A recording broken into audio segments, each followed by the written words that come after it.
আপনার এই ছোট্ট অবুজ ছেলেটাই আগামী দিনের শায়েখ আহমদুল্লাহ হবে। আপনার হেফজখানায় পড়া ওই ছোট্ট ছেলেটাই আগামী দিনের আল্লামা মামুনুল হক হবে। আপনার ওই ছেলেটা আমির হামজা হবে, আব্দুল হাই সাইফুল্লাহ হবে।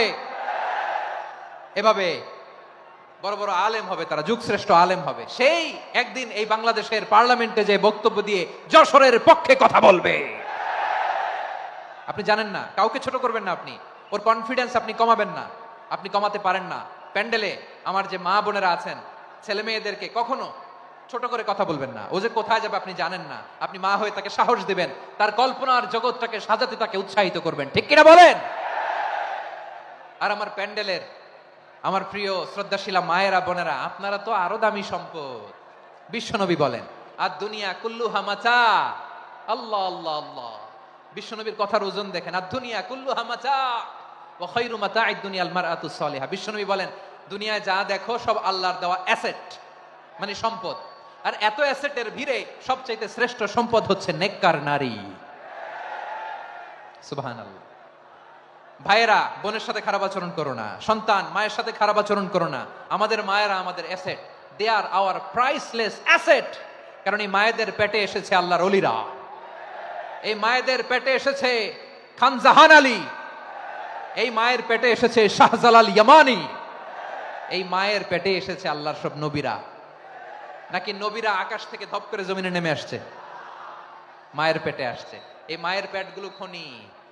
আমার সম্মানিতা মায়েরা বোনেরা, নিজেকে ইসলাম দিয়ে সাজান, নিজেকে ইসলাম দিয়ে সাজান,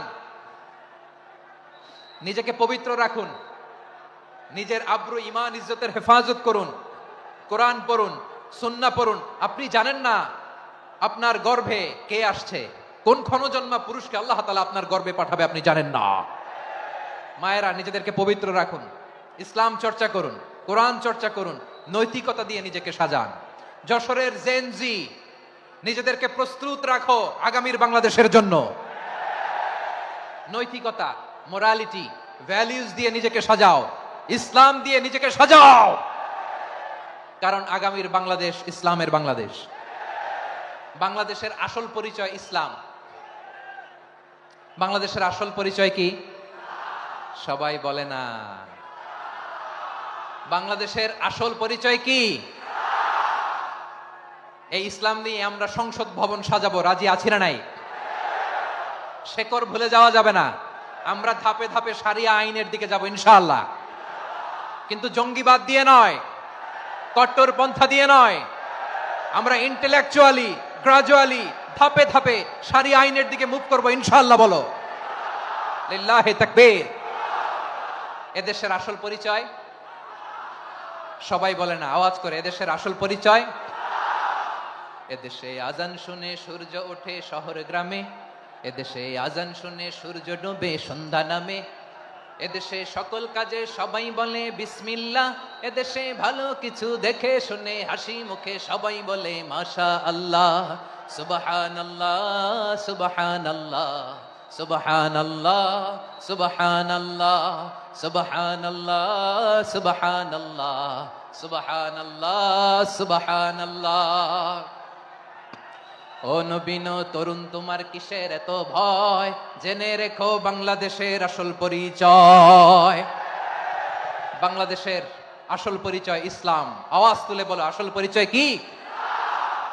এদেশে পরস্পরে দেখা হলে দেয় সালাম, এদেশে আমজনতার হৃদয় জুড়ে পাক্কালাম, ঠিক কি না? এদেশে বিপদ এলে সর্বজনে সর্বক্ষণে দোয়া পড়ে ইন্না লিল্লাহ সুবহানাল্লাহ সুবহানাল্লাহ সুবহানাল্লাহ সুবহানাল্লাহ। এদেশে আজান শুনে সূর্য ওঠে শহর গ্রামে, এদেশে আজান শুনে সূর্য ডুবে সন্ধ্যা নামে, এদেশে সকল কাজে সবাই বলে বিসমিল্লাহ, এদেশে ভালো কিছু দেখে শুনে হাসি মুখে সবাই বলে মাশা আল্লাহ। সুবহানাল্লাহ, আওয়াজ করে সুবহানাল্লাহ সুবহানাল্লাহ সুবহানাল্লাহ সুবহানাল্লাহ। সবাই একসাথে সুবহানাল্লাহ সুবহানাল্লাহ সুবহানাল্লাহ সুবহানাল্লাহ। এদেশের আসল পরিচয় কি? আওয়াজ করে বলতে ভয় লাগে। এদেশের আসল পরিচয় কি? ইসলাম দিয়ে আমাদের সংসদ ভবন চলুক, আমরা চাই কি চাই না? বঙ্গভবনে লা ইলাহা ইল্লাল্লাহর পতাকা উড়ুক, আমরা চাই কি চাই না? প্রতিটি জেলা অফিসে, ডিসি অফিসে লা ইলাহার পতাকা ঝুলুক, আমরা চাই কি চাই না? কারা কারা চাই হাত তুলে আল্লাহরে দেখায়।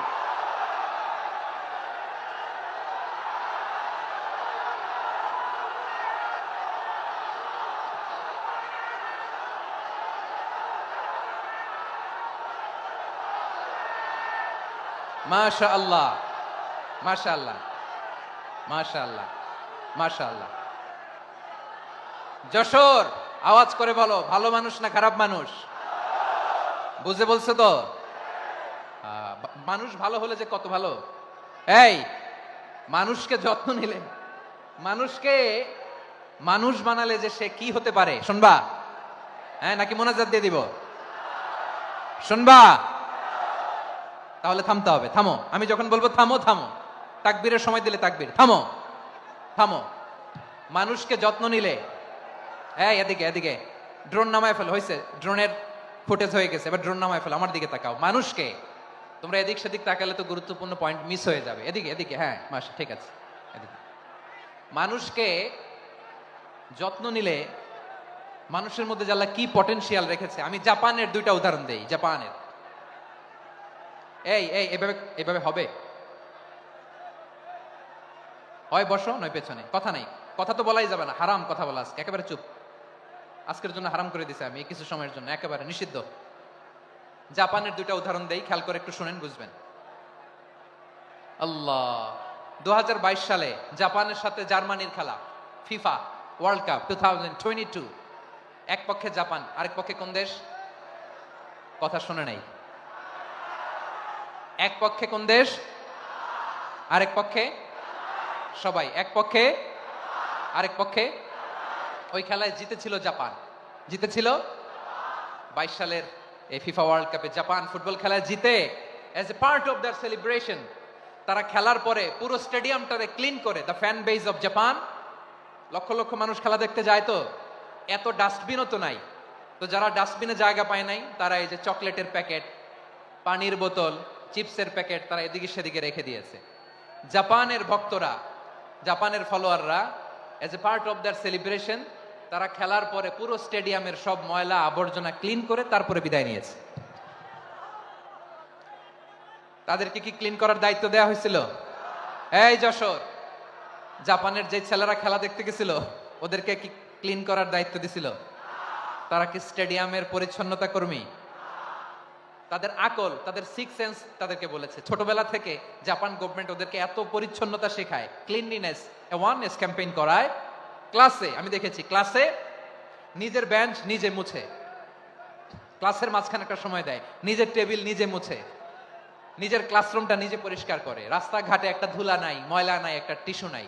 খেলার পরে গোটা বিশ্বকে তাক লাগিয়ে দিয়েছে। জাপানের ফ্যানরা সবার রেখে যাওয়া গার্বেজ, টিস্যু, বোতল পরিষ্কার করে তারপরে স্টেডিয়াম থেকে বিদায় নিয়েছে। আমরা কেন এমন হইতে পারলাম না? আমরা কেন এমন হইতে পারলাম না? জাপানের যারা এগুলো করছে ওদের 3টা করে চোখ না? চোখ তো 3টা। জাপানা লাগো, জাপানা লাগো। হাত তো 4টা, কান তো 6টা। হ্যাঁ, নাকি আমার মতো 2 হাত 2 কানালা মানুষ? চোখে দেখলে ওটা মানুষ না। চিন্তা করছেন? তার মানে জাপানিজদেরকে যে গ্রুমিং করে শিখানোর মাধ্যমে পরিচ্ছন্ন বানানো গেছে। ওরা যেমনি মানুষ, আমরাও মানুষ। আমাদের সন্তানদেরকে শেখালে তারাও পারবে। পারবে কিনা? 2 নম্বর উদাহরণ বলি। চট্টগ্রাম, ফেনীতে যারা গিয়েছেন, মেঘনা গুমতি ব্রিজ প্রকল্প নাম শুনছেন? মেঘনা একটা ব্রিজ পার হওয়া লাগে। এই মেঘনা গুমতি, এখানে 3টা ব্রিজ, কাঁচপুর সহ এই 3টা ব্রিজের নির্মাণ কাজ, রেনোভেশনের কাজ দেওয়া হয়েছিল জাপানের একটা কোম্পানিকে। কাকে? জাপানের কোম্পানি। নির্মাণ শেষে 738 কোটি টাকা বেঁচে গেছিল, এটা গভর্নমেন্টের হাতে দিয়ে তারা বিদায় নিয়েছে। কত টাকা? 738 কোটি টাকা। যত প্রাক্কলিত ব্যয় নির্ধারণ করা হয়েছে সব টাকা সরকার, তৎকালীন সরকার, 2019-এর সরকার, কারা ছিল তো জানেন? এই 2019-এর সরকার তাদেরকে দিয়েছে। তারা রিনোভেশন নির্মাণ শেষে 738 কোটি টাকা অতিরিক্ত বেঁচে গেছিল, এটা আবার গভর্নমেন্টের হাতে বুঝাই দিয়ে তারা বিদায় নিচ্ছে। আমরা কেন এমন হইতে পারলাম না? জাপানের ওরাও মানুষ, আমরাও মানুষ। তার মানে মানুষে মানুষে পার্থক্য আছে না নাই? আচ্ছা, আচ্ছা, জাপানের দুইটা উদাহরণ দিলাম, এবার আমার দেশের দুইটা উদাহরণ দিব না? বাংলাদেশের দুইটা উদাহরণ দিই। 1 নম্বর উদাহরণ, গত সপ্তাহে আপনারা জানেন কক্সবাজার আমার একটা প্রোগ্রাম ছিল, তো হেলিকপ্টারে গিয়েছিলাম। ফেনী জেলা যখন পার হচ্ছি আমি দেখলাম 3টা উইন্ড মিল চিনেন তো? বিশাল পিলার, 3টা 4টা পাখা থাকে, বায়ু বিদ্যুৎ কেন্দ্র, বাংলাদেশের প্রথম বায়ু বিদ্যুৎ কেন্দ্র এটা। মুহুরী প্রজেক্ট বলে এটা সম্ভবত, মুহুরী প্রজেক্ট। তো সাগরের বাতাসের ঝাপটায় এটা ঘুরে এনার্জি হয়, ইলেকট্রিসিটি উৎপাদন হয়। তো আমি পাইলটকে বললাম, ভাই এগুলো থেকে কেমন ইলেকট্রিসিটি উৎপাদন হয়? কয় হুজুর একটু হয় না, কিছুই হয় না। কিছুই হয় না মানে? বলে হুজুর বাংলাদেশে যত উইন্ড মিল আছে এটার পাখা একটাও ঘুরে না। আল্লাহ, বলেন কি? তাহলে এই যে কোটি কোটি টাকা ব্যয় করে যে উইন্ড মিল, কয় হুজুর ভিতরে ফিটফাট, উপরে ফিটফাট, ভিতরে সদরঘাট। তার মানে কোটি কোটি টাকা দিয়ে এই উইন্ড মিল বানায়, এখানে কিছু নাই। দুর্নীতির আড্ডাখানা, আখড়াখানা বাংলাদেশ, ঠিক কিনা বলেন? হায় রে, জাপানিজরাও মানুষ, আমরাও মানুষ। আমার এক নিকটাত্মীয় সরকারি চাকরিজীবী, উনি আমাকে বললেন, বাংলাদেশের আরেকটা উদাহরণ দেখি। উনি আমাকে বললেন যে প্রতি বছর আমাদের অফিসের ফার্নিচার চেঞ্জ করে। আমি বললাম, প্রতি বছর ফার্নিচার চেঞ্জ করে কেন? বলে যে ফার্নিচার নতুন পারচেজ করলেই তো ওইখানে টাকা, নতুন কিনতে পারলেই টাকা, নতুন উন্নয়নের সবক শোনাতে পারলেই টাকা। প্রথম আলোর রিপোর্ট, কি আলো? প্রথম আলোর রিপোর্ট, গত 15 বছরে উন্নয়নের নামে লুটপাট হয়েছে প্রায় 3.25 লাখ কোটি টাকা। কার রিপোর্ট? আমাদের বানানো কথা। প্রথম আলোর রিপোর্ট। গত 15 বছরে কারা ছিল জানেন তো? হ্যাঁ, শুধু ওনাদেরকেই দোষ দিয়ে লাভ নাই। স্বাধীনতার পর থেকে শুধু শাসকের হাত বদল হয়েছে, আমরা কিছু পাই নাই, ঠিক কিনা বলেন? শুধু ওনাদের দোষ দিয়ে কি লাভ? একদল খাইছে, আরেক দল খাওয়ার জন্য রেডি হয়ে আছে। আমরা এরকম চাই না। আমরা চাই স্বাধীন সার্বভৌম বাংলাদেশ। আমরা চাই দুর্নীতিমুক্ত বাংলাদেশ। আমি নিউজটা যে কতবার পড়লাম, এটা কি সম্ভব? 3.25 লাখ কোটি টাকা লুটপাট, মানে লুটপাট করতে করতে এদেশের জনগণকে ফুটপাতে বসায় দিচ্ছে। প্রিয় ভাইয়েরা, জাপানের মানুষও মানুষ, আমরাও মানুষ। সিদ্ধান্ত আপনার, কোন মানুষ হবেন, ভালো মানুষ না খারাপ মানুষ? আজকের আলোচনার বিষয় হচ্ছে মানব সম্পদের উন্নয়ন, human resource development. It's a process to increase the capacity of knowledge, skill, capacity of the people of a country. একটা দেশের মানুষের জ্ঞান, তাদের দক্ষতা কি করে বাড়ানো যায়, বাড়িয়ে দেশের উন্নয়ন করানো যায়, এটাই হচ্ছে মানব সম্পদ উন্নয়নের মূল কথা। তাহলে মানব সম্পদ হচ্ছে একটা দেশের সবচাইতে শক্তিশালী পুঁজি। প্রাকৃতিক সম্পদ, খনিজ সম্পদের চেয়েও দামি হচ্ছে মানব সম্পদ। আমার প্রিয় যশোর, প্রাকৃতিক সম্পদ, খনিজ সম্পদের চেয়ে দামি সম্পদ কি সম্পদ? আল্লাহ তাআলা দয়া করে আমাদেরকে এই মানব সম্পদ দিয়েছেন। আসুন আমাদের এই মানুষগুলোকে আমরা সোনার মানুষ বানাই। রাজি আছেন তো সবাই? রাজি আছেন? মানুষ পারে না এমন কোনো কিছু নাই, চাইলে সব পারে। এজন্য মানুষকে তারবিয়া দিতে হবে, যথাযথভাবে তাদেরকে গড়তে হবে। আসুন আমরা সিরাতের আয়নায় বিশ্বনবীর জীবনী থেকে দেখি তিনি কিভাবে হিউম্যান রিসোর্সকে ম্যানেজ করতেন। যদি আপনাদের সময় হয়, দু একটা উদাহরণ দিয়ে আজকে আমি আমার আলোচনার বিদায় নিব। হবে? সময় হবে কয়েক মিনিট? হ্যাঁ, শান্ত থাকবেন তো? শান্ত থাকবা? হ্যাঁ, ঠিক আছে। এই ধাক্কার মধ্যে ঢুকছে, এবার মজা বুঝতেছো তো? হ্যাঁ, মানা করছিলাম না? ঠিক আছে, টের পাও। হ্যাঁ, ঠিক আছে। যে আওয়াজ করবে আমি ওকে দেখতেছি, কে কে আওয়াজ করে দেখতেছি। শেষ কথা, শেষের দিকে চলে আসছি। বিষ্ণু ইসলাম কিভাবে হিউম্যান রিসোর্সকে ম্যানেজ করতেন, মজার কথা আছে কয়েকটা, বলে বিদায় নিব।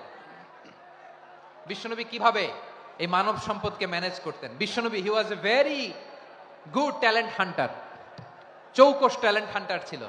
কার মধ্যে কি ট্যালেন্ট আছে দেখলেই বুঝে ফেলতেন। সুবহানাল্লাহ পড়বেন না? কি নবী আমরা পেয়েছি! He was a very good talent hunter. আমার নবী তিনি চৌকস ট্যালেন্ট হান্টার ছিলেন। কার মধ্যে কি প্রতিভা বের করতেন, ওই প্রতিভাকে ইসলামের কল্যাণে কাজে লাগাতেন। সুবহানাল্লাহ বলেন। যাকে যেই জায়গায় সেট করলে ভালো হবে তাকে ওই জায়গায় সেট করতেন। কয়েকজন সাহাবীর জীবনী শোনাই। আবু মাহজুরা রাদিয়াল্লাহু তাআলা আনহু, মক্কার মুয়াজ্জিন, আগে ছিল মুশরিক, পরে হয়েছে মুমিন। উনি কিভাবে মুমিন হইলেন এই ঘটনাটা একটু আপনাদের শোনাতে চাই। তো আপনাদের তো সময় নাই হাতে। হ্যাঁ, সময় আছে? এই যে এই জেনজি, এই জেনজি শেষ করে দিল আজকের প্রোগ্রামটা। 1 ঘন্টা ধাক্কা ধাক্কি করে কেমনে দাঁড়ায় আছে আমি বুঝলাম না।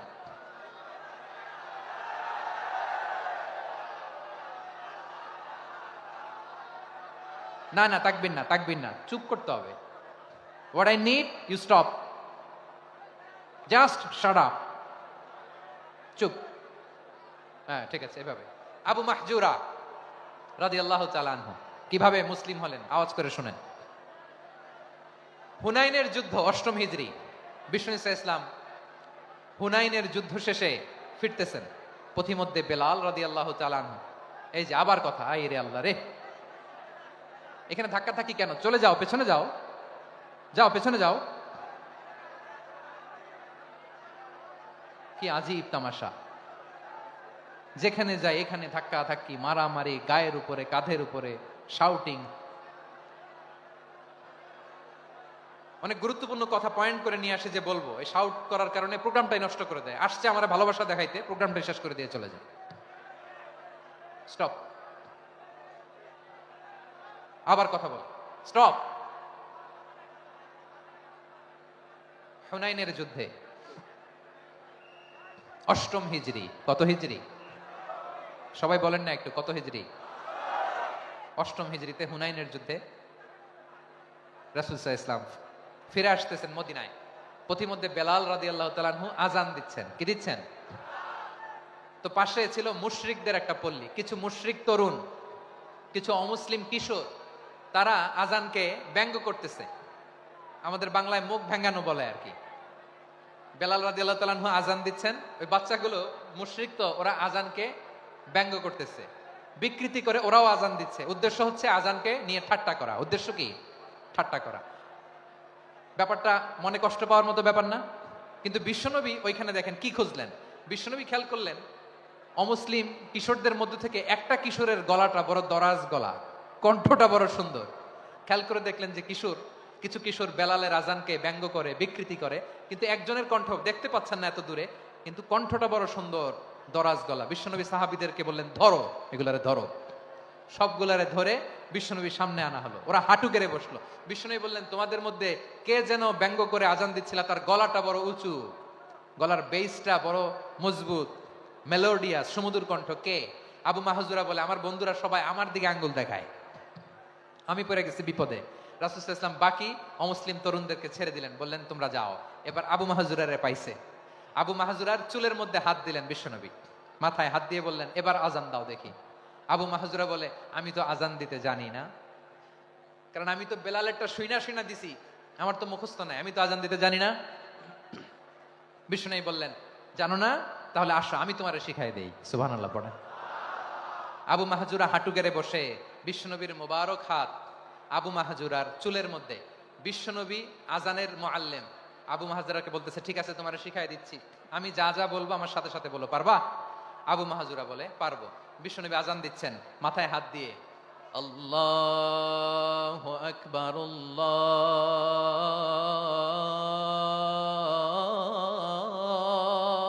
আকবার। আবু মাহজুরা এই বাক্যটা পড়লেন। বিশ্বনবী দ্বিতীয় বাক্য পড়তে আরম্ভ করলেন, আল্লাহু আকবার, আল্লাহু আকবার। আবু মাহজুরা এই বাক্যটা বললেন। বিশ্বনবী আবু মাহজুরার মাথার মধ্যে হাত দিয়ে তৃতীয় বাক্য বললেন, আশহাদু আল্লা ইলাহা ইল্লাল্লাহ।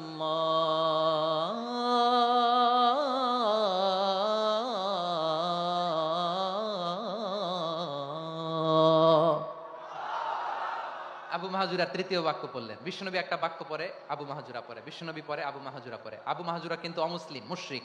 আবু মাহজুরা বলে, এক একটা বাক্য পড়ি আমার কলিজাটা গলে ঠান্ডা হয়ে যায়।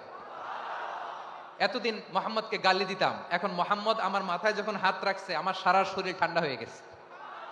বিশ্বনবী আযান শিখাচ্ছেন, একটা একটা বাক্য পড়ে আবু মাহজুরাও পড়ে, বিশ্বনবী পড়ে, আবু মাহজুরাও পড়ে। পুরো বাক্যগুলো যখন শেষ, আযান শেষ, আবু মাহজুরাও যখন পুরো আযান পড়লেন, আবু মাহজুরা বললেন, এতদিন মোহাম্মদের চেহারা দেখলে আমার ঘৃণা লাগতো, আজ থেকে মোহাম্মদের চেহারার চেয়ে প্রিয় চেহারা আমার কাছে নাই। আবু মাহজুরা বললেন, ও মুহাম্মদ, আজানের বাক্য তো আপনি আমারে শেখালেন, এখানেই শেষ করবেন না, আপনি আমারে পড়ায় দেন লা ইলাহা ইল্লাল্লাহু মুহাম্মাদুর রাসূলুল্লাহ সাল্লাল্লাহু আলাইহি ওয়াসাল্লাম। বিশ্বনবীর সাথে দাঁড়িয়ে উনি শাহাদা পড়ে মুসলমান হয়ে গেলেন। এবার আবু মাহজুরা বলে, ইয়া রাসূলুল্লাহ, ইয়া হাবিবাল্লাহ, আমি মুমিন হয়েছি, মুসলমান হয়েছি, আপনার কাছ থেকে আজান শিখার সৌভাগ্য আমি লাভ করেছি গো নবী। আমার কণ্ঠের বড় তারিফ করেছেন আপনি, আমার আজানকে আপনি পছন্দ করেছেন। একটা জিনিস আপনার কাছে চাই, আপনি আমাকে মক্কার মসজিদুল হারামের মুয়াজ্জিন হিসেবে অ্যাপয়েন্ট করে দেন। বিষ্ণু ইসা ইসলাম বললেন, যাও আবু মাহজুরা, আমি তোমাকে পৃথিবীর শ্রেষ্ঠতম মসজিদ মক্কার মসজিদুল হারামের মুয়াজ্জিন হিসেবে অ্যাপয়েন্ট করে দিলাম। দেখছেন কিভাবে ট্যালেন্ট হান্টিং করতে হয়, কিভাবে হিউম্যান রিসোর্স মানব সম্পদকে ব্যবহার করতে হয়। আসছিল আজানকে ভেঙাইতে, আসছিল কেন? আজানকে ব্যঙ্গ করার জন্য, বিকৃত করার জন্য। আজানকে বিকৃত করতে যে ইসলামের সবচেয়ে শ্রেষ্ঠ মসজিদের মুয়াজ্জিন হয়ে গেল। পড়েন সুবহানাল্লাহ। হযরত আবু মাহজুরা রাদিয়াল্লাহু তাআলা আনহু ওনার এই সুললিত কণ্ঠ ব্যবহার করে মসজিদুল হারামে এত সুন্দর করে আল্লাহু আকবার বলে আজান দিতেন, মানুষগুলোর, মুসল্লিগুলোর, মক্কাবাসীর হৃদয়কে তিনি বিগলিত করে দিতেন, মানুষের হৃদয়কে ঠান্ডা হয়ে যেত। শুধু এখানেই শেষ না আমার যশোরের ভাইয়েরা, বিশ্বনবী যখন সাইয়েদনা আবু মাহজুরা রাদিয়াল্লাহু তাআলা আনহুকে আজান শিখাচ্ছিলেন, বলেন তো বিশ্বনবীর হাতটা কোথায় ছিল? আবু মাহজুরার মাথার সামনে, এই চুলের উপরে ছিল। আবু মাহজুরা ওই স্মৃতিটাকে ধারণ করবার জন্য, ওই স্মৃতিকে বহন করার জন্য বিশ্বনবীর মোবারক হাত আবু মাহজুরার কপালের চুলের যেই জায়গায় লেগেছে, মৃত্যুর আগের দিন পর্যন্ত আবু মাহজুরা মাথার ওই চুলে কোনোদিন ছুরি আর কামার লাগায় নাই, সেখানে কেচি লাগায় নাই, চুলের মধ্যে খুর লাগায় নাই। আবু মাহজুরা ডান দিকের চুল কাটতো, বাম দিকের চুল কাটতো, পেছনের চুল কাটতো, সামনের চুল কাটতো না। আবু মাহজুরা রাদিয়াল্লাহু তাআলা আনহুর সামনের চুলগুলো বড় হতে হতে যখন এত বড় হয়ে যায়, তিনি চুলগুলো পেঁচিয়ে মাথার মধ্যে রাখতেন, তারপরে তিনি পাগড়ি পরতেন। সবাই জিজ্ঞেস করতো, আবু মাহজুরা, এটা আবার কেমন স্টাইল? দেখতে তোমারে কি বিদঘুটে লাগে? কেমন অড লাগে, কেমন খারাপ দেখা যায়? মক্কায় এমন কোন মানুষ তো দেখি নাই, ডানে চুল কাটে, বায়ে চুল কাটে, পেছনে চুল কাটে, সামনে কাটে না। ওরে আবু মাহজুরা, কেমন দেখা যায় তোমারে? তুমি সামনের চুল কাটো না কেন? আবু মাহজুরা বলে, আমি হাঁটু গেড়ে পেয়ারা নবীর সামনে বসেছিলাম, আমার এই মাথার চুলের মধ্যে মুবারক হাত লাগিয়ে বিশ্বনবী নিজে আমাকে আজানের প্রতিটা বাক্য শিক্ষা দিয়েছেন। বিশ্বনবীর মোবারক হাত, পবিত্র হাত আমার মাথার চুলের যেই জায়গায় লেগেছে, আমি চাই ওই চুলগুলা নিয়ে আমি আমার কবরের ভিতরে যাব। সাইয়েদনা আবু মাহজুরা রাদিয়াল্লাহু তাআলা আনহু ইন্তেকালের আগের পর্যন্ত মাথার সামনের চুলগুলা কাটে নাই। মাথার সামনের চুল তিনি কাটেন নাই। সুবহানাল্লাহি বিহামদি। কেমন ভালোবাসতেন বিশ্বনবী সাহাবীদেরকে, সাহাবারা কেমন ভালোবাসতেন বিশ্বনবীকে। সামনের চুলগুলো বড় হতে হতে এত বড় ছিল, পেঁচিয়ে রেখে পাগড়ি পরতেন, কাটতেন না। নবীর হাত লেগেছিল। সুবহানাল্লাহ পড়েন। তাহলে what is the lesson? Moral of the story কি? মোরাল অফ দ্য স্টোরি হচ্ছে, আসছিল আজানকে ব্যঙ্গ করার জন্য, বিকৃত করার জন্য, হয়ে গেল মসজিদুল হারামের মুয়াজ্জিন। দেখেন বিশ্বনবী একটা খারাপ সিচুয়েশনের মধ্যে থেকে কি ভালো জিনিস বের করে আনলেন। আমি যে শুরুতে বলেছি কিভাবে তিনি হিউম্যান রিসোর্সকে ডেভেলপ করেছেন, ম্যানেজ করেছেন। তিনি যে চৌকস ট্যালেন্ট হান্টার ছিল, দেখেন সবার মধ্যে থেকে এরে বাছাই করে মুয়াজ্জিন বানাই দিয়েছেন। সুবহানাল্লাহ পড়েন। তার মানে এই না সবাইরে ধরে ধরে উনি মুয়াজ্জিন বানাইছেন। যার যেই ট্যালেন্ট আছে তাকে ওই কাজে অ্যাসাইন করেছেন, যার যেই প্রতিভা আছে তার প্রতিভাকে ইসলামের কাজে লাগিয়েছেন। সুবহানাল্লাহ পড়েন। যায়েদ বিন সাবিত রাদিয়াল্লাহু তাআলা আনহু নাম শুনেছেন? যশোর কথা বেরোয় না। যদি জিজ্ঞাসা সালমান খানের নাম শুনছেন, সবাই হাত তুলবে, জি হুজুর শুনছি, মানে সব দেখা শেষ। সালমান খান, আমির খান, অমুক খান, সব খান মুখস্থ, কিন্তু যায়েদ বিন সাবিতের নাম মুখস্থ নাই মুসলমানদের। যে সাহাবী মাথার সামনের চুল কাটে নাই, মসজিদুল হারামের মুয়াজ্জিন বানাইছেন বিশ্বনবী, সাহাবীর নাম কি? খায়া ফেলাইছে। স্লোগানের সাথে খায়া ফেলাইছে। আবু মাহজুরা, কি নাম? আবু মাহজুরা আল জুমাহি রাদিয়াল্লাহু তাআলা আনহু। এই নামটা আজকে নিয়ে যাইতে হবে যশোর। আবু মাহজুরা রাদিয়াল্লাহু তাআলা আনহু। 2 নম্বরে বলছিলাম যায়েদ বিন সাবিত রাদিয়াল্লাহু তাআলা আনহু। বিশ্বনবী দেখলেন মদিনার এই আনসারী সাহাবী হাইলি ট্যালেন্টেড, ইন্টেলেকচুয়াল, মেরিটোরিয়াস, জ্ঞানের প্রতি তার আকর্ষণ, মারাত্মক আকর্ষণ। বিশ্বনবী তাকে দায়িত্ব দিলেন, কোরআন যা নাজিল হয় তুমি লিখো, কাতিবুল ওয়াহি বানায় দিলেন। সুবহানাল্লাহ। যায়েদ বিন সাবিতরে আবার আজান শিখান নাই, কারণ তার মধ্যে বিশ্বনবী প্রতিভা দেখেছেন, একাডেমিক প্রতিভা। বিশ্বনবীর একাডেমিক প্রজেক্টগুলো তিনি হ্যান্ডেল করতেন। যায়েদ বিন সাবিত ছিল বিশ্বনবীর ব্যক্তিগত সচিব। কি ছিল? ব্যক্তিগত সচিব। বোঝেন নাই? বিশ্বনবীর ব্যক্তিগত সচিব এবং দোভাষী। ইহুদিরা কিছু লিখে দিলে এটার অর্থ বিশ্বনবীরে বুঝায় দিতেন, আবার ইহুদিদের কাছে কিছু লিখতে হলে তিনি লিখে দিতেন। বিশ্বনবী একদিন বললেন, ইন্নী ওয়াল্লাহি মা আমানু ইয়াহুদা আলা কিতাব। ইহুদিরা যে চিঠি পাঠায় অর্থ তো বুঝি না, আরেক ইহুদি আইনে অর্থ করা লাগে। আবার ইহুদিদের কাছে কিছু লিখে পাঠাইতে চাইলে আমরা তো লিখতে পারি না, ইহুদিরে দিয়ে লেখা লাগে। ওরা যে পয়রা শোনায় লিখে দেয়, আমি ওদের বিশ্বাস করি না, আমার নিজের একজন লোক দরকার। বিশ্বনবী এই যায়েদ বিন সাবিতকে চুজ করলেন ল্যাঙ্গুয়েজের জন্য। উনি বললেন, যায়েদ, তোমার সফট স্কিলকে ডেভেলপ করতে হবে, তুমি হিব্রু ল্যাঙ্গুয়েজ শিখে ফেলো। যায়েদ বিন সাবিত বলল, বিশ্বনবীর মোটিভেশন আর ইন্সপিরেশন পেয়ে আমি 15 দিনে ইহুদিদের এই হিব্রু ল্যাঙ্গুয়েজ শিখে ফেললাম। শুধু শিখে ফেললাম না, হাত্তা হাদিকতু, even I became master in the language. এই ভাষা আমি পারদর্শী হয়ে গেলাম। এরপরে ইহুদিরা চিঠি লিখে পাঠালে আর কোনো ইহুদি ডাকা লাগতো না, আমি নবীর এটার অর্থ শুনে পরে বুঝাইয়া দিতাম। আবার ইহুদিদের কাছে চিঠি লেখা লাগলে আমি যায়েদ বিন সাবিত চিঠি লিখে দিতাম। সুবহানাল্লাহ। দেখেন, এত সাহাবীর মধ্য থেকে বিশ্বনবীর একাডেমিক প্রজেক্ট, ব্যক্তিগত সচিব, দোভাষী হিসেবে তিনি যায়েদ বিন সাবিতের মতো তরুণকে নির্বাচিত করেছেন। কেমন ট্যালেন্ট হান্টার ছিল আমার নবী। সুবহানাল্লাহ পড়বেন না? বিশ্বনবীর ইন্তেকালের পরে সাইয়েদনা আবু বকর রাদিয়াল্লাহু তাআলা আনহু যখন খলিফা হয়ে আসলেন, কোরআনকে সংকলনের দায়িত্ব দেয়া লাগবে, কোন সাহাবীকে দিবেন? সব সাহাবারা মিলে পরামর্শ করলেন। সাইয়েদনা আবু বকর, ওমর সবাই মিলে এই বিশাল কোরআন সংকলনের গুরু দায়িত্ব বিশ্বনবীর ব্যক্তিগত সচিব, বিশ্বনবীর দোভাষী, বিশ্বনবীর সিলেক্ট করাই লোক যায়েদ ইবনে সাবিত রাদিয়াল্লাহু তাআলা আনহুকে দিয়েছে। কোরআনের কপি তো আজকে এখানে রাখে নাই। এই যে আজকের যে কোরআন পড়েন, এটা আগে এরকম ছিল না। কোরআন নাজিল হলে সাহাবারা ওটের চামড়ায় লিখে ফেলতো, ওটের চ্যাপ্টা হাড্ডির মধ্যে লিখে ফেলতো, গাছের গুড়ির মধ্যে লিখে ফেলতো, বিভিন্ন জনের কাছে ছড়ানো ছিটানো ছিল। আবু বকর রাদিয়াল্লাহু তাআলা আনহু একসাথে করলেন, পরবর্তীতে উসমান রাদিয়াল্লাহু তাআলা আনহু একসাথে করলেন 114 সূরার। এখন এই মুসহাফ, এই কম্পাইলেশন, এই কপি আমরা পেয়েছি, যার হিউজ কন্ট্রিবিউশন ছিল। এই পুরো কোরআন কম্পাইলেশনের প্রজেক্ট ম্যানেজার ছিল যায়েদ বিন সাবিত রাদিয়াল্লাহু তাআলা আনহু। কোরআন কম্পাইলেশনের প্রজেক্ট ম্যানেজার। দেখেন, ওনারে মাথায় হাত দিয়ে আজান শিখায় নাই। সুবহানাল্লাহ কইবেন না? তাহলে প্রথম সাহাবী আবু মাহজুরাকে মুয়াজ্জিন বানাইলেন, যায়েদ বিন সাবিতকে ব্যক্তিগত সচিব আর দোভাষী বানালেন, মুসআব ইবনে উমাইর রাদিয়াল্লাহু তাআলা আনহুকে ইসলামের প্রথম অ্যাম্বাসেডর বানালেন। তাহলে তৃতীয় নাম্বার একজন সাহাবীর নাম বলছি, মুসআব ইবনে উমাইর। মুসআব, কি নাম? নামটা কেমন লাগে? এই কয়েকজনের ভাল লাগে, বাকিদের ভাল লাগে না? ভাল লাগে? এই এই আর কয়েকটা মিনিট দেওয়া যাবে না আমাকে আল্লাহর রাস্তে? হ্যাঁ, ঠিক আছে। আমি তোমাদেরকে ভালোবাসা দেখাবো, দোয়া করবো যদি চুপ থাকো, একেবারে চুপ, কষ্ট সহ্য করো। বাকিরা যা সওয়াব পাবে তোমরা ডবল পাবা, যেহেতু কষ্ট বেশি, কিন্তু চুপ। 3 নাম্বার সাহাবীর নাম মুসআব। এই ধাক্কাধাক্কি কেন? ধাক্কাধাক্কি কেন রে ভাই? না না না, এরকম হইলে আসবো না যশোর, আমি আর আসবো না। হয় পিছনে চলে যাও, নাহলে চুপ, ধাক্কাধাক্কি নেই। 3 নাম্বার সাহাবীর নাম মুসআব। কি নাম? He was the first ambassador in Islam. ইসলামের প্রথম ডিপ্লোম্যাট, প্রথম কূটনৈতিক, ইসলামের প্রথম কূটনৈতিক, ইসলামের প্রথম ডিপ্লোম্যাট, প্রথম অ্যাম্বাসেডর মুসআব ইবনে উমাইর।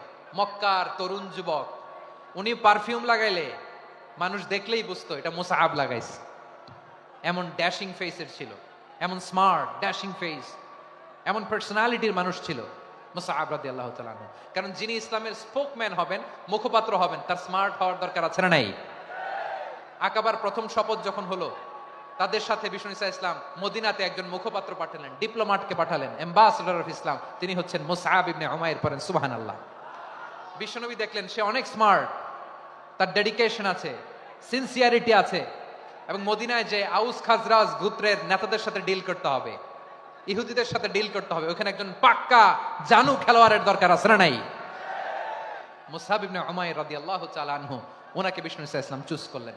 এবং বিষ্ণু ইসা ইসলামের এই চুজিংটা, এই সিলেকশনটা এত সুন্দর ছিল, তিনি মদিনাতে যে বিশ্বনবী আসার আগেই মদিনার জমিনকে তিনি উর্বর করে ফেলছেন।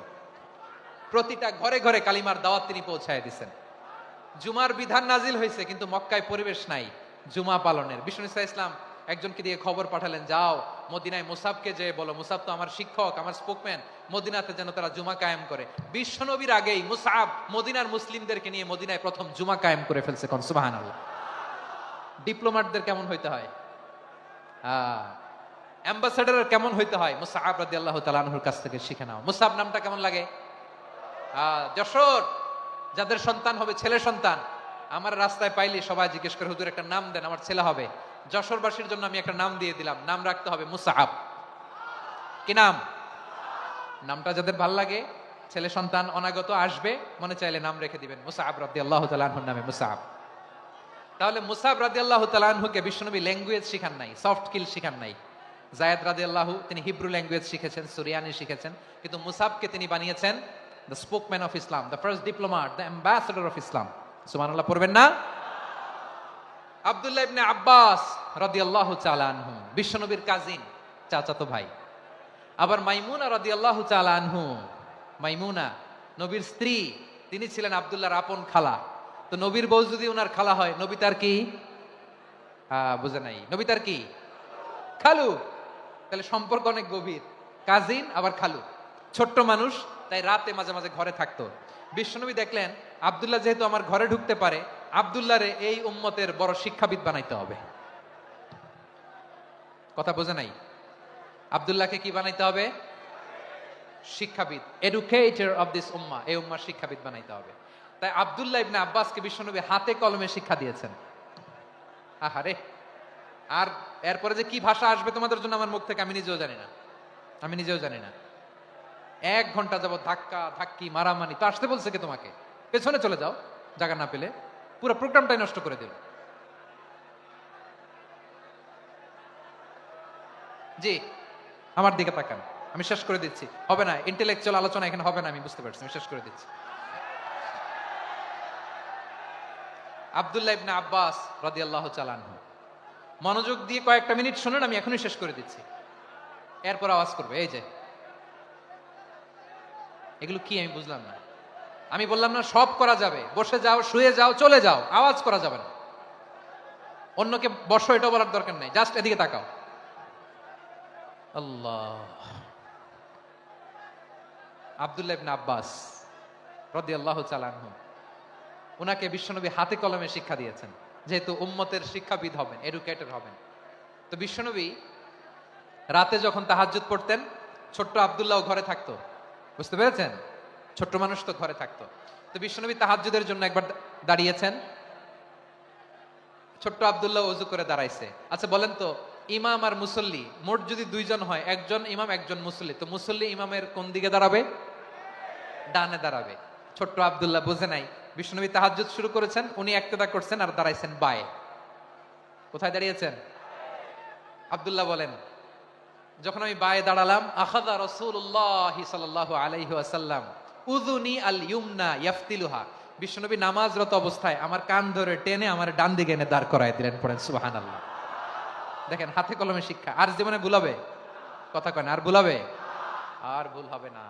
এভাবে বিশ্বনবীর অনেক সঙ্গ পেয়েছেন, সফর করেছেন, একই বাহনে বসেছেন, এক বাহনে বসে লম্বা নসিহত করেছেন, বলেছেন, ইয়া গোলাম ইহফাজিল্লাহ ইয়াহফাজকা, ইহফাজিল্লাহ তাজিদহু তুজাহাক, ইযা সাআলতা ফাসআলিল্লাহ ওয়া ইযা ইসতাআনতা ফাসতাইন বিল্লাহ। আল্লাহর বিধান মানো, আল্লাহর বিধান রক্ষা করো, আল্লাহ তোমায় রক্ষা করবে। আব্দুল্লাহ, চাইতে হলে আল্লাহর কাছে চাও, সাহায্য চাইতে হলে আল্লাহর কাছে সাহায্য চাও। মনে রাখো, গোটা বিশ্বের সবাই যদি তোমার সাহায্য করতে চায়, ততটুকুই করতে পারবে যতটুকু আল্লাহ তোমার নসিবে রেখেছে। গোটা বিশ্ব যদি তোমার বিরুদ্ধে ষড়যন্ত্রে দাঁড়িয়ে যায়, ক্ষতি ততটুকু করতে পারবে যতটুকু তোমার জন্য বরাদ্দ আছে, এর বাইরে কিছু করতে পারবে না। আওয়াজ করে বলেন ঠিক কিনা? এভাবে হাতে কলমে শিখিয়েছেন, বিশ্বনবীর সঙ্গ পেয়েছেন। উনাকে বিষ্ণু ইসলাম শিক্ষাবিদ, এডুকেটর অফ দিস উম্মাহ হিসেবে সিলেক্ট করেছেন, হাতে কলমে শিখিয়েছেন। বিশ্বনবী একবার প্রকৃতির ডাকে সাড়া দিয়ে এসেছেন। এখন কি করতে হবে? নামাজের জন্য অজু করতে হবে। বিশ্বনবী এসেই দেখেন অজুর বদনায় পানি ভরা, খুশি হয়ে গেলেন। বললেন কে রেখেছে পানি? একজন বলল আব্দুল্লাহ রেখেছে। বিশ্বনবী অত্যন্ত খুশি হলেন, খুশি হয়ে একটা দোয়া করলেন, বললেন আল্লাহুম্মা ফাক্কিহু ফিদ্দীন ওয়া আল্লিমহু তা'ওয়িল। আল্লাহ তুমি আব্দুল্লাহকে দ্বীনের বুঝ দিও আর কোরআনের তাফসীর শিক্ষা দিও। বিশ্বনবীর এই দোয়া এমন লাগছে উনি রাইসুল মুফাসসিরিন, এই পৃথিবীতে যত মুফাসসির ছিল, যত মুফাসসির আসবে, সকল মুফাসসিরের সম্রাট হিসেবে স্বীকৃত হয়েছেন আব্দুল্লাহ ইবনে আব্বাস। বিশ্বনবী ওনারে আজান শিখান নাই, বিশ্বনবী ওনারে ল্যাঙ্গুয়েজ শিখান নাই, বিশ্বনবী ওনারে অ্যাম্বাসেডর বানান নাই, হাতে কলমে শিক্ষা দিয়েছেন। ছোট্ট মানুষ, বিশ্বনবী ইন্তেকাল করলেন, আবু বকরের সময় গেল, ওমরে ফারুকের খেলাফত, তখনও তিনি তরুণ। ওমরে ফারুক রাদিয়াল্লাহু তাআলা আনহু ওনার ক্যাবিনেট মিনিস্ট্রির বৈঠকে এই আব্দুল্লাহ ইবনে আব্বাসকে পাশ দিয়ে বসায় রাখতেন। বয়স্ক সাহাবারা এটা পছন্দ করতো না, তারা বলতো ঘটনা কি, আব্দুল্লাহর মতো ছেলে নাতি আমাদের আছে, এরা কেন রাখে ওমরে ফারুক? ওমরে ফারুক এটা টের পেলেন, তিনি বুঝতে পারলেন যে ক্যাবিনেট মেম্বাররা এটা পছন্দ করে না, ছোট্ট আব্দুল্লাহরা কেন রাখি, কেন যে রাখি এটা একদিন বুঝাবো। একদিন মিটিং এ তিনি সবাইকে বললেন ইদা জাআ নাসরুল্লাহি ওয়াল ফাতহ। এই আয়াত দ্বারা উদ্দেশ্য কি বলেন তো মুরব্বী সাহাবীরা? এক সাহাবী বলেন এই সূরা দ্বারা উদ্দেশ্য, আল্লাহ বলেছেন আমাদেরকে বিভিন্ন ল্যান্ড, বিভিন্ন এলাকা বিজয় করতে হবে। ওমরে ফারুক বললেন না, হয়নি। আরেকজন বললেন বিজয় হওয়ার পর আমাদের বেশি বেশি আল্লাহর বরত্বের ঘোষণা দিতে হবে, এটা উদ্দেশ্য। ওমরে ফারুক বললেন না, হয় নাই। যারা জিজ্ঞেস করেন কেউ পারে না। সব শেষে বিশ্বনবী ছোট্ট আব্দুল্লাহরে বলেন আব্দুল্লাহ ইদা জাআ নাসরুল্লাহি ওয়াল ফাতহ, এর দ্বারা উদ্দেশ্য কি বলো তো? ছোট্ট আব্দুল্লাহ বলেন হুয়া আজালু রাসূলিল্লাহ। এই আয়াত দ্বারা বিশ্বনবীর বিদায়কে উদ্দেশ্য নেওয়া হয়েছে। ওমরে ফারুক বললেন হাযা হুয়া, এটাই তো সঠিক উত্তর, এটাই সঠিক তাফসীরে আয়াতের। কারণ ইদা জাআ নাসরুল্লাহি ওয়াল ফাতহ, যখন আল্লাহর সাহায্য আর বিজয় আসবে, ওয়া রাআইতান নাসা ইয়াদখুলুনা ফি দীনিল্লাহি আফওয়াজা, আপনি দেখবেন দলে দলে ঢলে ঢলে বানের পানির মতো মানুষ ইসলামের দিকে ঢুকতেছে, ইসলামের বিজয় হয়েছে। তো ইসলামের বিজয়ের মিশন নিয়ে নবী আসছে, বিজয়ী যখন হয়ে গেছে এখন তো নবীর বিদায় হবে। জোরে বলেন ঠিক কিনা? কোন সাহাবী এই সূক্ষ্ম কথাটা ধরতে পারে নাই, ওই আব্দুল্লাহ ছাড়া। আব্দুল্লাহ যখন উত্তর দিছে সব সাহাবীদের টনক নড়েছে। এরপর থেকে কোনো ক্যাবিনেট মিটিং এ আর কোনো সাহাবারা কোনো প্রশ্ন করে নাই, আওয়াজ করে পড়েন সুবহানাল্লাহ।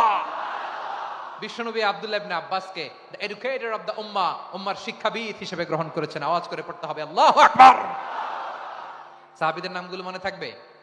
এক নম্বরে আবু মাহজুরা, মুয়াজ্জিন বানাইছেন। যায়েদ ইবনে সাবিত, দোভাষী, ট্রান্সলেটর অফ প্রফেট, এবং তিনি ছিলেন বিশ্বনবীর ব্যক্তিগত সচিব। Musab Ibne Umair, the first ambassador and diplomat of Islam. Abdullah Ibne Abbas, এই উম্মার সবচেয়ে বড় এডুকেটর, শিক্ষাবিদ। আরেকজন ছিল আব্দুল্লাহ ইবনে মাসউদ রাদিয়াল্লাহু তাআলা। দুই আব্দুল্লাহ, আব্বাস গেল, আরেকজন হচ্ছে মাসউদ। মক্কার তরুণ, ছাগল পালতো মুশরিকের। বিশ্বনবী আর আবু বকর রাদিয়াল্লাহু তাআলা আনহু একবার গেলেন, যে দেখে এই তরুণ দাঁড়ায় আছে। বিশ্বনবী বলেন আমি খুব ক্ষুধার্ত, তোমার কাছে কি দুধ আছে ছাগলের? আব্দুল্লাহ ইবনে মাসউদ বলে আছে। ওয়ালাকিন আনা মুতামান, কিন্তু যে দুধ আছে এটা আমানতের, আমি দিতে পারবো না। বিশ্বনবী এইটা শুনেই তারা টার্গেট করে ফেলছে। আনা মুতামান, দুধ আছে কিন্তু এটা আমার মালিকের, আমি তো দরদ দেখাই, আমার মালিকের দুধ আপনি পথিক, আপনারা দিতে পারি না। বিশ্বনবী টার্গেট করে ফেলছেন, এরে আমার কাজে লাগাইতে হবে। বিশ্বনবী বলেন আচ্ছা ঠিক আছে দুধ দিও না, কিন্তু এমন ছাগি আছে কিনা যেই ছাগির সাথে কোনো ছাগলের মিলন হয় নাই, তার ওলানে দুধও আসে নাই, বাচ্চাও নাই, এরকম ছাগির থেকে যদি আমি দুধ খাই তাহলে তো সমস্যা নাই। বলতেছে এরকম ছাগির থেকে দুধ খাইলে সমস্যা নাই, কারণ এরকম ছাগির ওলান থেকে দুধ আসবেও না। বলতেছে ঠিক আছে এরকম একটা ছাগি নিয়ে আস। নিয়ে আসা হলো। বিশ্বনবী বিসমিল্লাহ বলে ওই ছাগির ওলানে হাত দিলেন। হাত দিতে দেরি, পুরো ওলানটা দুধে ভরে যেতে দেরি হয় না। বিশ্বনবী আর আবু বকর রাদিয়াল্লাহু তাআলা আনহু দহন করে পেট ভরে খেলেন। এই দৃশ্য আব্দুল্লাহ ইবনে মাসউদের হৃদয়ে দাগ কাটলো। এই মুজিজা দেখে তিনি বললেন আশহাদু আল্লা ইলাহা ইল্লাল্লাহ ওয়া আশহাদু আন্না মুহাম্মাদুর রাসূলুল্লাহ। তিনি ষষ্ঠ মুসলিম ছিলেন, 6 নম্বর মুসলমান। ওনাকে টার্গেট করে বিশ্বনবী দেখলেন এমন ইন্টেলেকচুয়াল ব্রেন, উনি সূক্ষ্ম সূক্ষ্ম জিনিস বুঝে বেশি, ফিকহি জ্ঞান ওনার মধ্যে বেশি। বিশ্বনবী ওনাকে কোরআনের জ্ঞান শিক্ষা দিতে লাগলেন। উনি বিশ্বনবী সবার কাছে কোরআন শোনায়, কিন্তু বিশ্বনবী নিজে আব্দুল্লাহ ইবনে মাসউদের কাছ থেকে কোরআন শুনতো। বিশ্বনবী একবার বললেন ইকরা আলাইয়া ইয়া মাসউদ। ইবনে মাসউদ একবার শোনাও তো কোরআন দেখি। আব্দুল্লাহ ইবনে মাসউদ বলে আকরাউ আলাইকা ওয়া আলাইকা উনজিল। নবী আপনার উপর কোরআন নাজিল হয় আর আমি আপনার সামনে কোরআন পড়বো? বিশ্বনবী বললেন, ইন্নী উহিব্বু আন আসমাআহু মিন গায়রি, আমি নিজে পড়তে যেমনি ভালোবাসি অন্যে পড়ুক আমি শুনবো, এটাও আমি ভালোবাসি। সূরা নিসা তিনি তেলাওয়াত করে শুনিয়েছেন। এমন সূক্ষ্ম সূক্ষ্ম বিষয় বিশ্বনবী উনাকে ধরিয়ে দিয়েছেন। উনি হয়ে গিয়েছেন আব্দুল্লাহ ইবনে আব্বাস, হয়েছেন রাইসুল মুফাসসিরিন, উনি হয়ে গিয়েছেন ফাকিহুল উম্মাহ। ওনার চাইতে বড় ফকি এই পৃথিবী আর দেখবে না। চিল্লায় বলেন সুবহানাল্লাহ। উনি বলতেন, ওয়াল্লাহি ওয়াল্লাহি ইল্লাযী লা ইলাহা গায়রু মা উনজিলাত সূরাতুন ইল্লা ওয়া আনা আ'লামু আইনা উনজিলাত ওয়া ফীমা উনজিলাত। বিশ্বনবী এমন ভাবে কোরআনের দার্স আমাকে দিয়েছেন, কোরআনে যত সূরা নাজিল হয়েছে, যেখানে নাজিল হোক না কেন আমি জানি এটা কোথায় নাজিল হয়েছে এবং কোন প্রেক্ষাপটে নাজিল হয়েছে। এমন একটা সূরা নাই যে সূরার কোথায় নাজিল হয়েছে আমি মাসুদের জানা নাই, কোন প্রেক্ষাপটে নাজিল হয়েছে আমার জানা নাই। এরকম ঘটবে না। চিল্লায় বলেন আল্লাহু আকবার। এই আব্দুল্লাহ ইবনে মাসউদ রাদিয়াল্লাহু তাআলা আনহু ওমর ফারুকের সময় কুফার চিফ জাস্টিস ছিলেন। কুফা নগরীর চিফ জাস্টিস। চিফ জাস্টিস বুঝেন নাই? বিচারপতি। কি ছিলেন? সবাই বলে নাই কি ছিলেন? বিচারপতি ছিলেন। এবং ওনার যে ফিকহি জ্ঞানের ধারা, এটাই আলকামা, ইব্রাহিম আন-নাখাই, হাম্মাদ ইবনে সুলাইমান হয়ে ইমাম আবু হানিফা পর্যন্ত পৌঁছেছে। এবং ওনার ফিকহি জ্ঞানের ধারাই হানাফি মাযহাবে অ্যাকসেপ্ট হয়েছে। আজও এগুলো হানাফি মাযহাবে চর্চিত হয়। হানাফি মাযহাবের সব ফিক আব্দুল্লাহ ইবনে মাসউদের ফিকহি জ্ঞানের ধারা থেকে নেওয়া হয়েছে। চিল্লায় পড়েন সুবহানাল্লাহ। তাহলে উনাকে বিশ্বনবী বানিয়েছেন জুরিস্ট, জুরিস্ট, আইনবিদ, ফাকিহ। উনারে আজান শিখান নাই। হিউম্যান রিসোর্স ডেভেলপমেন্ট কিভাবে করবেন, মানব সম্পদের উন্নয়ন কিভাবে করতে হয়, কিভাবে যার যেখানে প্রতিভা কাজে লাগাতে হয় উনি দেখিয়েছেন। সুবহানাল্লাহ পড়বেন না? খালিদ বিন ওয়ালিদ নাম শুনছেন? কে কে শোনেন নাই হাত তোলেন। কি ছিলেন? বীর যোদ্ধা। বীর যোদ্ধা ছিলেন খালিদ বিন ওয়ালিদ। কিন্তু তিনি ইসলাম ধর্ম গ্রহণ করেছেন অনেক দেরিতে, 8ম হিজরিতে। তার মানে 8ম হিজরির আগে উনি মুশরিকদের পক্ষে লড়াই করেছেন। ওনার হাতে কত মুসলিম সাহাবী যে নিহত হয়েছে হিসাব নাই। বিশ্বনবী টার্গেট করে রাখছে, তুমি আমাদের মুসলিমদের এত ক্ষতি করলা, তুমি যখন মুসলমান হবা তোমার দিয়ে আমি এমন কাম করামু যে এটা আর কেউ করতে পারবে না। সুবহানাল্লাহ নাই? যশোর ক্লান্ত হয়ে গেছে।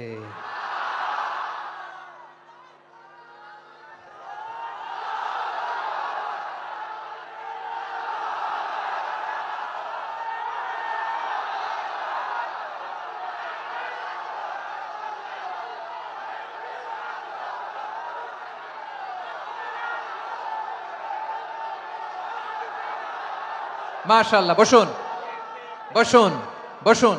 খালিদ বিন ওয়ালিদ রাদিয়াল্লাহু তাআলা আনহু 8ম হিজরিতে মুসলিম হয়েছেন, মক্কা বিজয়ের আগে। তো মক্কা বিজয়ের আগে যখন মুসলিম হয়েছেন, এর আগে কি করছেন? কাফিরদের সাথে যুদ্ধ করেছেন। উনি উহুদের যুদ্ধে মুসলমানদের যে পরাজয় পরাজয় ভাব, কঠিন পরিস্থিতির মুখোমুখি উনার কারণে পিছন থেকে এমন আতর্কিত আক্রমণ করেছেন, মুসলমানদেরকে কচুকাটা করেছেন। 8ম হিজরিতে আল্লাহ তাআলা হেদায়েতের নূর দিয়ে ওনার হৃদয়টাকে উজালা করে দিলেন। লা ইলাহা এটা এমন বাণী যার হৃদয়ে একবার টাচ খাবে, এইটা থেকে সে আর পালিয়ে বেড়াতে পারে। ঝিনুকের ভেতর লুকিয়ে থাকে যেমন মতি, ঝিনুকের ভেতর লুকিয়ে থাকে যেমন মতি, কলমা শাহাদাতে আছে আল্লাহর জ্যোতি, কলমা শাহাদাতে আছে আল্লাহর জ্যোতি। ঠিক কিনা বলেন?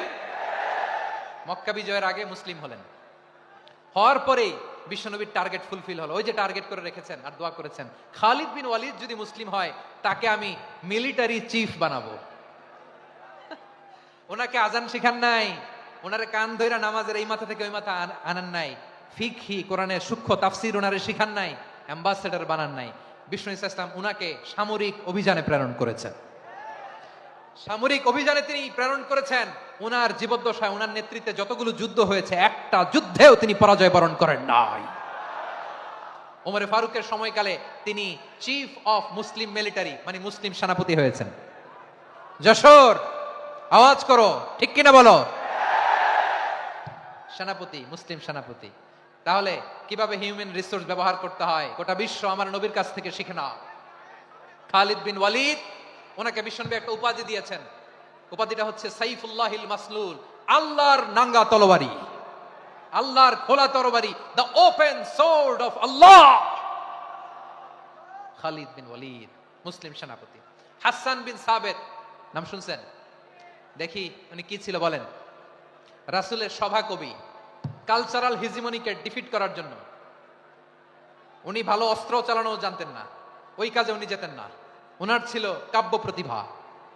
কাব্য প্রতিভা, কাফিররা কবিতা দিয়ে নবীকে গালি দিত।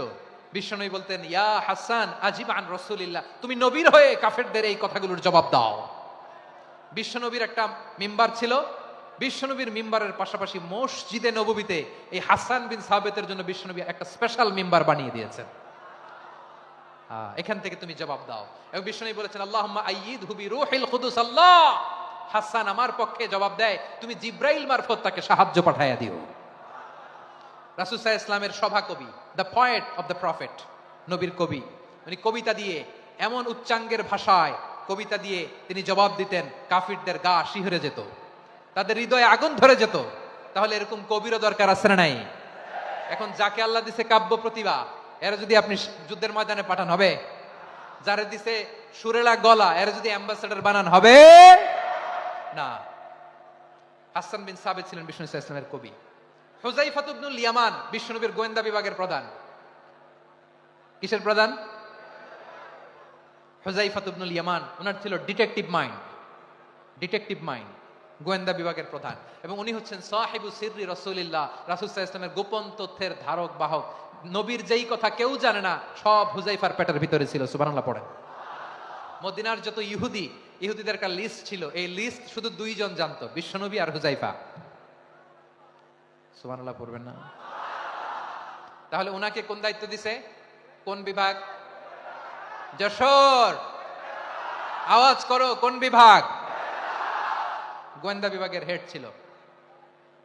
খন্দকের যুদ্ধে প্রচন্ড আজকের মতো শৈত্য প্রবাহ, মাটি খনন করতে করতে সাহাবীদের পেটে ক্ষুধা নাই, দাঁড়াইতে পারে না নামাজের জন্য, এত ক্লান্ত, ক্ষুধা, ক্লান্ত, শ্রান্ত।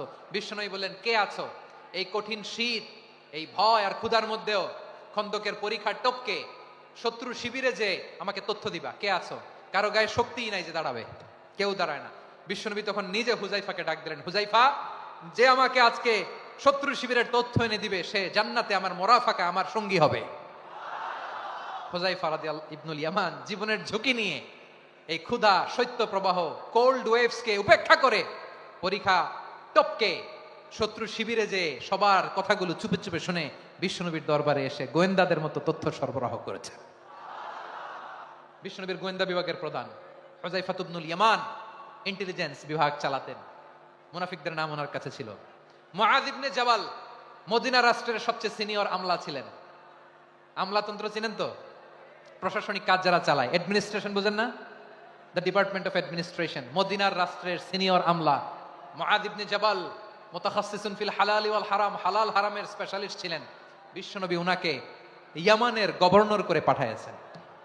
বলেছেন, ইন্নাকা তা'তি কওমান আহলা কিতাব, এমন গোষ্ঠীর কাছে যাবা এরা ইহুদি নাসারা, আগে শাহাদা পড়লে এরপরে নামাজের দাওয়াত দিও, নামাজ পড়লে যাকাতের দাওয়াত দিও। গভর্নরের অ্যাটিটিউড যেমন থাকে তেমন অ্যাটিটিউড ধরে রাখো। সুবহানাল্লাহ পড়েন। তাহলে মুআয ইবনে জাবালকে দিয়ে বিশ্বনবী কবিতা লেখায় নাই, চিঠি লেখায় নাই, আজান দেওয়ায় নাই। সুবহানাল্লাহ পড়বেন না? সব শেষ সাহাবী বলি আবু হুরায়রা রাদিয়াল্লাহু তাআলা, নাম শুনছেন? বিড়ালের বাবা। কি করতেন? খালি হাদিস মুখস্থ করতেন। উনি বলতেন, আলজামু রাসূলুল্লাহ আলা মিল ইবাতনি, আমার শুধু পেটের ক্ষুধার বন্দোবস্ত হইলে আমি নবীর সঙ্গ ছাড়তাম না। আমার আনসার সাহাবারা ক্ষেত খামারের কাজ করতো, আমার মুহাজির সাহাবারা ব্যবসা করতো, আর আমি নবীর সাথে সাথে থাকতাম। শুধু সকাল বিকাল দুই বেলা যদি আমার খাবারের বন্দোবস্ত হয়, আমি আর নবীর লক ছাড়ি না। সুবহানাল্লাহ কইবেন না? 5374টা হাদিস তিনি বর্ণনা করেছেন। সবচেয়ে বেশি হাদিস বর্ণনাকারী সাহাবী। হাদিস প্রিজার্ভেশনের কাজে বিশ্বনবী ওনাকে কাজে লাগিয়েছেন। উনি একদিন বলেন, ইয়া রাসূলুল্লাহ আসমাউ মিনকা কাসীরান ফালা আহফাজু, নবী অনেক কথা শুনি আমার মনে থাকে না। বিশ্বনবী বললেন, তাই? উবসুত রিদাক, তোমার চাদরটা বিছাও। আবু হুরায়রা বিছালেন, বিশ্বনবী হাত বুলায় দিলেন, এরপরে অনেক হাদিস বর্ণনা করলেন। আবু হুরায়রা বলে, তারপর থেকে বিশ্বনবী যাই বর্ণনা করে আমি শুনি আর একটাও ভুলি না এখন। সুবহানাল্লাহ। বিশ্বনবী ওনাকে হাদিস প্রিজার্ভেশন, নবীর এই যে লক্ষ্য হাদিস প্রিজার্ভেশনের এই দায়িত্ব দিয়েছেন সাইয়েদনা আবু হুরায়রা রাদিয়াল্লাহু তাআলা আনহুকে। প্রিয় ভাইরা, তাহলে 10 জন সাহাবীর কথা যে বললাম, আপনারা কি খেয়াল করেছেন কত বড় ট্যালেন্ট হান্টার, চৌকস ট্যালেন্ট হান্টার ছিল আমার নবী। এক একজনের এক এক ট্যালেন্ট এক এক কাজে অ্যাসাইন করেছেন, এক একজনকে এক এক দায়িত্ব দিয়েছেন, এক একজনের প্রতিভাকে এক একভাবে বিকশিত হওয়ার সুযোগ দিয়েছেন। আওয়াজ করে বলেন ঠিক কিনা? এখন আমার পর্দার আড়ালে আমার মায়েরা বলবে, এতগুলো পুরুষ সাহাবীর কথা বললো, নারী সাহাবীরা কি কিছু করে নাই? হ্যাঁ, একজন নারী সাহাবীর কথা বলে মোনাজাত হবে, দোয়া ছাড়া কেউ যাব না। রুফাইদা আল আসলামিয়া রাদিয়াল্লাহু তাআলা আনহা, ওনার বাবার নাম সাআদ আল আসলামি। বিশ্বনবী কি খেয়াল করলেন দেখেন, সাআদ ছিল মদিনার বড় ডাক্তার। এই নারী সাহাবী রুফাইদা বাবার কাছ থেকে চিকিৎসা বিদ্যা শিখেছেন। যখন শিখছে, বিশ্বনবী দেখলেন আমার তো প্রতি সপ্তাহে সপ্তাহে যুদ্ধে আহত সাহাবীদের সেবা দিবে কে? বিশ্বনবী রুফাইদাকে বললেন, রুফাইদা তুমি মসজিদে নববীর পাশে একটা মেডিকেল ক্যাম্প করো। এই যে সাকিনা আদ্দিন মেডিকেলের আমার ছাত্রী বন্ধুরা, শুনে রাখো, তোমাদের আইকন হচ্ছে এই রুফাইদা আল আসলামিয়া।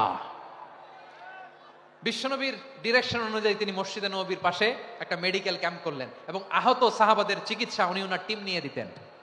বিশ্বনবীর পরামর্শে উনি আনসারি এবং মুহাজির মহিলা সাহাবীদেরকে নিয়ে একটা স্পেশাল মেডিকেল টিম গঠন করলেন।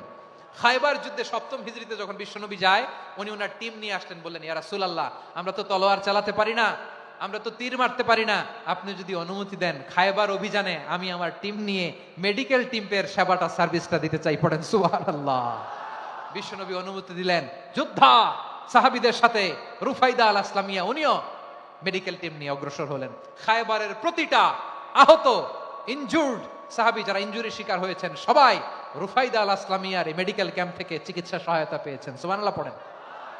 দেখেন কিভাবে বিশ্বনবী ট্যালেন্ট বাছাই করতেন। আপনি অবাক হবেন, বাহরাইনের মেডিকেল ইউনিভার্সিটিতে রুফাইদা আল আসলামিয়া মেডিকেল প্রাইজ অ্যাওয়ার্ড প্রতি বছর দেয়া হয়। যদি আদ্দিনের এই মেডিকেল আমার বোনেরা যদি জেনে থাকো জানো, না হলে নতুন করে জানো, সার্চ দিও, রুফাইদা আল আসলামিয়া মেডিকেল অ্যাওয়ার্ড বাহরাইনের ইউনিভার্সিটিতে দেওয়া হয়। প্রিয় ভাইয়েরা, তাহলে আলোচনার সামারি আমরা করি। বিশ্বনবী যার যেখানে ট্যালেন্ট তাকে ওইখানে কাজে লাগাতেন। আওয়াজ করে বলেন ঠিক কিনা? এবার একটা ইন্টারভিউ হবে, আওয়াজ করে বলেন, আবু মাহজুরাকে বিশ্বনবী কি বানাইছেন? হ্যাঁ, ভুলে গেছেন? সামনের চুলে হাত দিয়ে বিশ্বনবী কি সুন্দর গলায় আজান শিখালেন, মুয়াজ্জিন। যায়েদ বিন সাবিতকে একাডেমিক প্রজেক্টের দায়িত্ব দিয়েছেন, তিনি ছিলেন বিশ্বনবীর দোভাষী ব্যক্তিগত সচিব। Musab Ibne Umair, the first ambassador of Islam. Abdullah Ibne Abbas, উম্মার বড় শিক্ষাবিদ মুফাসসির। আব্দুল্লাহ ইবনে মাসউদ ছিলেন জুরিস্ট। কি ছিলেন?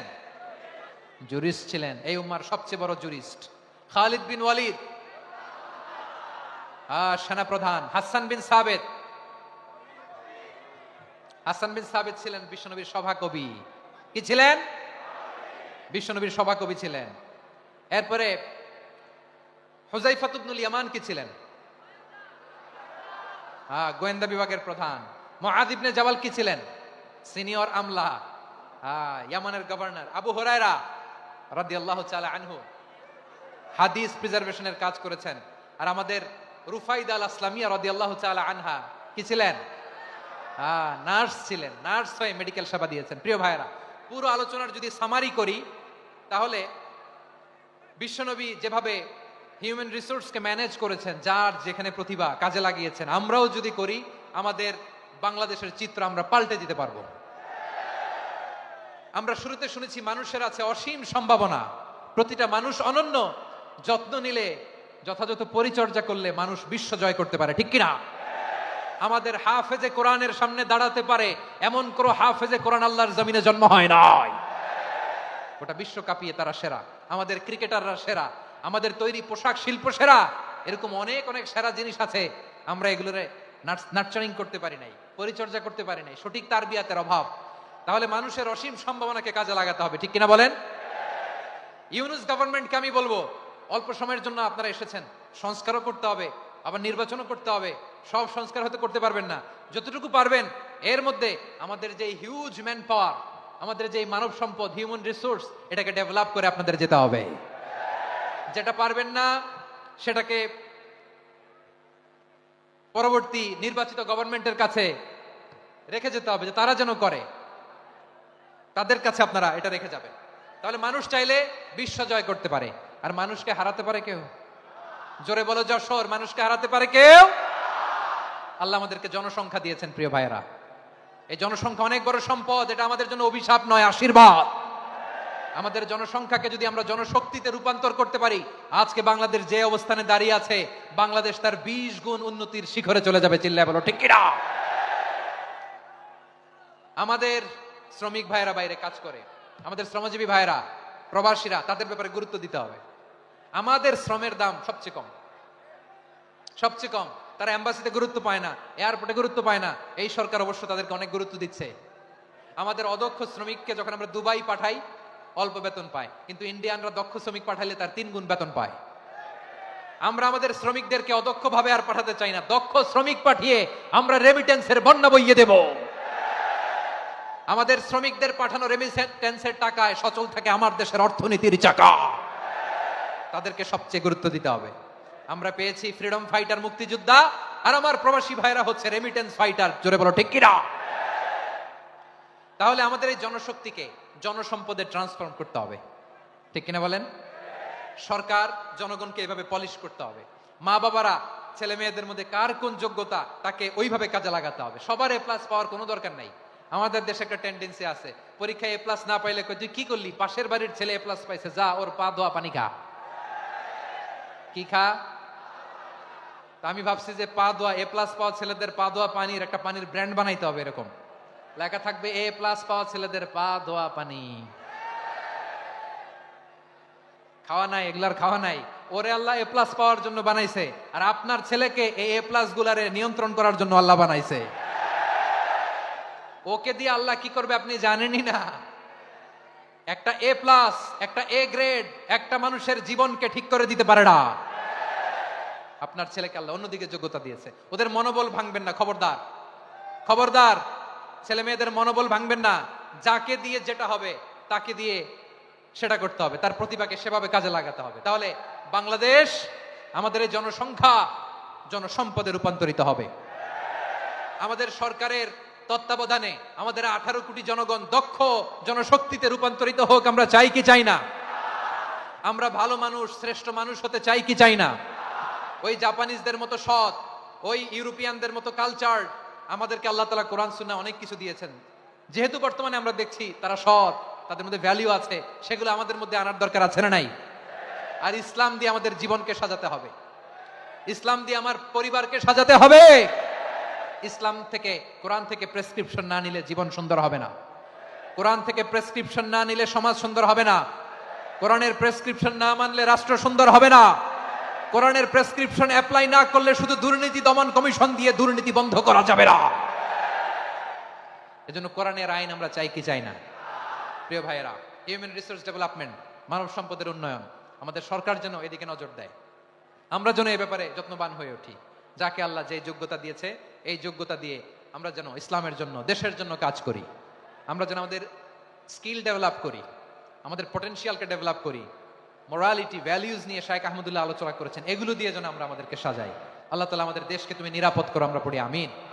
আল্লাহ আমার 18 কোটি জনগণকে তুমি জনশক্তিতে রূপান্তরিত করো, আমিন। আল্লাহ আমরা হাতে হাত রেখে, কাঁধে কাঁধ মিলিয়ে ভাই ভাইয়ে যেন এই দেশকে গড়তে পারি, আল্লাহ তুমি তৌফিক দান করো, আমরা পড়ি আমিন। আমার প্রিয় মহিউদ্দিন ভাই বলেছেন, হুজুর এমন একটা ঘোষণাপত্র দিয়ে যাবেন আজকের এই ঐতিহাসিক যশোরের প্রোগ্রামে, যেটা গোটা বাংলাদেশে মানুষ এটার উপর আমল করে। আমি যে কথাটা বলেছি এটাই, আসুন আমরা আমাদের জনসংখ্যাকে জনসম্পদে ট্রান্সফর্ম করি। আমাদের জনসংখ্যাকে আমরা যেন জনশক্তিতে রূপান্তরিত করি। জনসংখ্যাকে ট্রান্সফর্ম করে জনশক্তি দিয়ে আমরা যেন আগামীর বাংলাদেশ, স্বাধীন বাংলাদেশ 2.0 কে গড়ে তুলি।